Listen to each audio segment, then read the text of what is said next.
हाँ, सब चला गया। अब या तो भीख मांगे या तो फिर डरवा धमका करके हम लोगों की जमीन ली गई है। तुड़ाने में कई लोग चटा भी गए, एक लड़का की मौत हो गई, छत गिर गया। बड़ा प्रताड़ित किया सरकार। बगल में 75 लाख रुपए 52 लाख रुपए बीघा मिला, हमारे यहाँ 12 लाख रुपए बीघा दी। अयोध्या में जो विकास कार्य हुए वो एक शर्त पर आए। वो शर्त ये थी कि तमाम जितने लोग ऐसी जगहों पर रह रहे थे उनको विस्थापित किया गया और सरकार ने दावा किया है कि उनको मुआवजा दिया गया है। इस मुआवजे को लेकर के उन लोगों का क्या कहना है जो कि अपने घर आप छोड़ करके इन नए इलाकों में अब बस रहे हैं?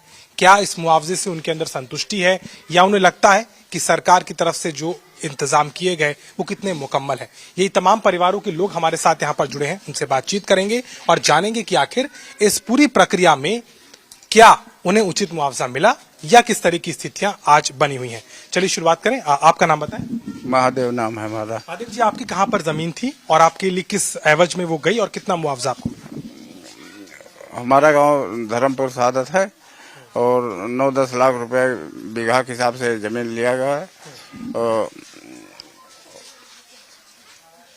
यहाँ एयरपोर्ट के लिए ली गई थी, जिसमें हमारी जमीन लिया गया एयरपोर्ट में। और कितना जमीन था आपका? करीब 5 बीघा। कितना मुआवजा आपको मिला है सरकार की तरफ 9-10 लाख रुपया बीघा के हिसाब से मिला रहा है। टोटल कितना? टोटल अब समझ लीजिए कितना हो गया। 50-60 लाख। हाँ, 50-60 लाख रुपया। आप संतुष्ट हैं उससे या क्या? संतुष्ट कहाँ न, बगले 74-75 लाख रुपया बीघा दिन को, बगले 9-10 लाख रुपया, तो कितना अंतर है। जबकि एक ही मजहम के लिए वो जमीन लीन कर रही एयरपोर्ट के लिए। हाँ, और खाली मेड़ के अंतर रहा और कुछ नहीं है। तो यही दुर्भाव महाभावा है। अब जैसे कि खाली जो पैसा मिला रहा वह खाए पिए और घर बनावे भरे खोई हुआ है, जमीन वमीन कुछ नहीं लीन गए।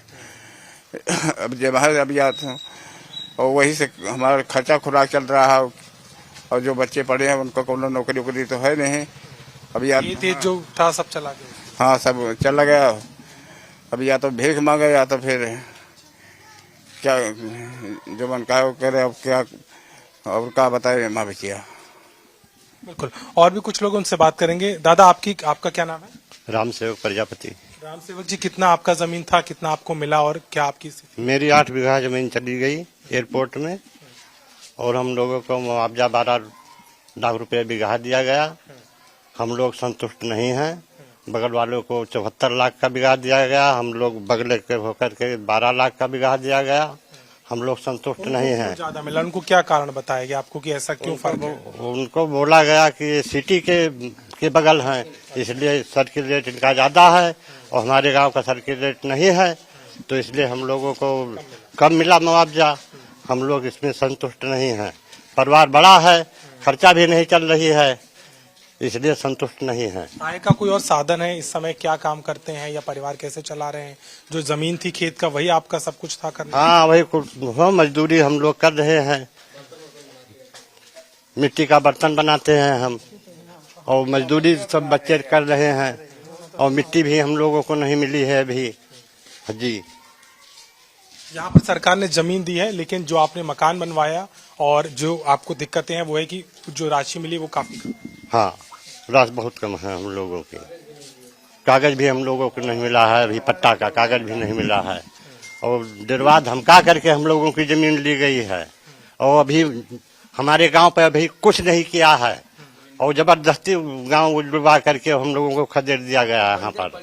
और इसे जमीन सब पड़ी है और जमीन घर तुड़ाने में कई लोग चटा भी गए, एक लड़का की मौत हो गई, छत गिर गया उसी में। और सब परेशान हो गए गांव वाले, भागते भागते कि जल्दी, अधिकारी लोग ने कहा जल्दी तोड़ो, यहाँ से भागो जल्दी जल्दी। जल्दबाजी में काम? हाँ, जल्दबाजी में काम करवाया है जी। और भी लोगों से बात करें। दादा, आपका क्या नाम है? भगवती प्रसाद तिवारी जी, आपकी कितनी जमीन थी, कितना मुआवजा? हमारे तो साहब जमीन थोड़ी कम थी, 1.5 बीघा रहा और 14-15 लाख रुपया मिला था कुल टोटल। उतने में मकान बना पाए? कैसो बना लिहन रहा भर का घर द्वार और बड़ा प्रताड़ित किया सरकार हमको। क्या दिक्कतें हुई आपको? क्या अभी जहाँ जगह मिला है वहाँ पर आप पूरी तरीके से स्थापित नहीं हो पा रहे हैं। एक दो बिस्सा जो जमीन मिली वही वहाँ अपन दुठू बेटे हैं जो मजदूरी करते हैं, हम भी मजदूरी करते हैं और जमीन था आपका खानदानी जितना था? बस उतना ही था, उसी में गुजारा कर रहे थे साहब। लेकिन 12-14 लाख रुपए में क्या होता है आज के युग में? वो कैसो टंडेला खड़ा कर लेंगे, राह भर की ताज छत बनवा लेंगे, बस इतना है और आगे कुछ नहीं कर सकते। अगर मजदूरी ना करें तो हमको कुछ खाने को मिलने वाला नहीं है। आपका क्या नाम है? राम गणेश। आपकी कितना जमीन, कितना मुआवजा? हमारा 5 बीघा जमीन था। आपका भी एयरपोर्ट में? हाँ, वही 10-12 लाख बीघा दिए हैं सर। जी सर। तो ये बताइए कि ठीक है जमीन मिल गई, वो मिल गया, लेकिन अब आगे दिक्कतें जो आ रही हैं उसमें क्या आपको लगता है कि जितना दाम था उस हिसाब से मिला या आपको और उसमें उम्मीद थी कि कम दाम मिला है आपको? जितना उम्मीद था उतना नहीं मिला था, कम मिला। अब बगल में 75 लाख रुपए 52 लाख रुपए बीघा मिला, हमारे यहाँ 12 लाख रुपए बीघा दिए। जबरदस्ती आकर बैनामा करवा लिए कि चलो दिया जाएगा। उसी में तो रहने के लिए बोले थे कि 1 बिस्सा 2 बिस्सा देंगे, वो बिस्सा भी नहीं दिए पूरा। तो कोई सुनवाई होती है या कोई पूछने वाला है या आप जाते हो तो कोई बातचीत या कोई अधिकारी आपको क्या जवाब देते हैं? कोई बातचीत नहीं करते सर। पहले जब लोग बैनामा नहीं किए थे तब तक कह रहे थे देंगे सब कुछ होगा, लेकिन अब कोई बात ही नहीं करता बैनामा कर देने के बाद। यहाँ पर नाली नाला सब ऐसे बिगड़ा हुआ, पानी निकल नहीं पाता और नाकाली चौरा बनाने के लिए जगह। आप काम धंधा क्या करते हैं? घर परिवार कैसे चला? मजदूरी करते हैं। जी सर। जो थी संपत्ति वही थी आपके पास? जो जगह जो जमीन थी आपकी वही थी आपके पास संपत्ति? बस वही जमीन थी साहब, वो जमीन थी। अब उतना जमीन ही नहीं मिला, जो खेत बाड़ी रहा सब चला गया सर।